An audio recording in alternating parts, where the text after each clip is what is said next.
안녕하세요. 김성학 변호사입니다. 저는 제주 공사대금 변호사로서 수많은 공사대금 사건의 변론을 성공적으로 수행해 왔으며 현재 다수의 공사대금 사건을 수임하여 변론하고 있습니다. 건설공사 현장에서는 공사 진행 중 설계 변경이나 현장 상황으로 인해 추가 공사가 발생하는 경우가 매우 많습니다. 이때 서면 계약서 없이 이 부분도 해주세요, 추가 비용은 나중에 정산하죠와 같은 구두 합의만으로 공사가 진행되는 사례도 흔합니다.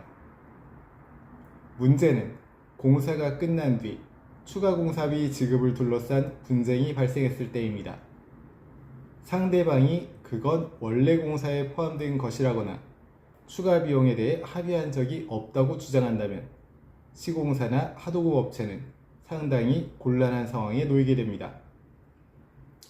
오늘은 구두 합의에 따른 추가 공사비를 어떻게 입증할 수 있는지, 그리고 분쟁 발생 시 제주 공사대금 변호사의 조력이 왜 중요한지에 대해서 설명드리겠습니다. 결론부터 말씀드리면 구두 합의 역시 계약으로서 효력이 인정될 수는 있습니다. 민법상 계약은 반드시 서면으로 작성해야만 성립하는 것은 아니며 당사자 사이 의사 합치만 있으면 계약은 성립합니다. 다만 문제는 계약의 존재가 아니라 계약 내용을 어떻게 입증하느냐입니다. 특히 공사대금 소송에서는 추가 공사가 있었는지, 추가 공사에 대한 대가 지급 합의가 있었는지가 핵심 쟁점이 되므로 이를 객관적으로 증명할 수 있어야 합니다. 추가 공사비 입증을 위한 핵심 자료로는 첫 번째, 문자 메시지, 카카오톡, 이메일 등 대화 내역이 있습니다. 구두 합의 전후로 오간 문자나 메신저 대화는 매우 중요한 증거가 됩니다. 이 부분 추가로 진행해 주세요 라거나 비용은 별도로 정리하죠와 같은 표현이 있다면 추가 공사에 대한 인식과 합의 정황을 입증하는 데 큰 도움이 됩니다. 두 번째는 공사 변경 내역이 드러나는 도면 및 시방서입니다. 초기 계약 도면과 실제 시공된 도면이 다르다면 이는 추가 공사가 있었음을 보여주는 객관적 자료가 됩니다.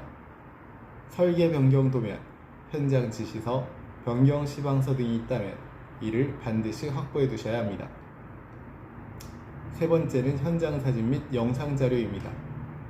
공사 진행 과정에서 촬영한 사진이나 영상 역시 중요한 증거가 됩니다. 특히 계약 범위를 초과하는 공정이 명확히 드러난다면 추가 공사 사실을 뒷받침하는 강력한 자료가 될 수 있습니다. 다음으로 제3자의 진술, 즉 감리자 등의 진술이 있습니다. 감리자, 현장 관리자, 다른 하도급 업체 관계자의 진술 역시 보조 증거로 활용 가능합니다. 실제 소송에서는 증인 신문을 통해 추가 공사 사실이 인정되는 경우도 적지 않습니다. 추가 공사비 분쟁을 예방하기 위해서는 다음과 같은 사항을 꼭 유의하시는 것이 좋습니다. 추가 공사 요청 시에는 간단한 문자나 메신저라도 기록을 남겨야 하며 공사 범위 변경 시 사진과 공사 일지를 정리해 둘 필요가 있습니다. 공사 완료 후에는 즉시 추가 공사비 정산 요청서를 발송할 필요가 있습니다.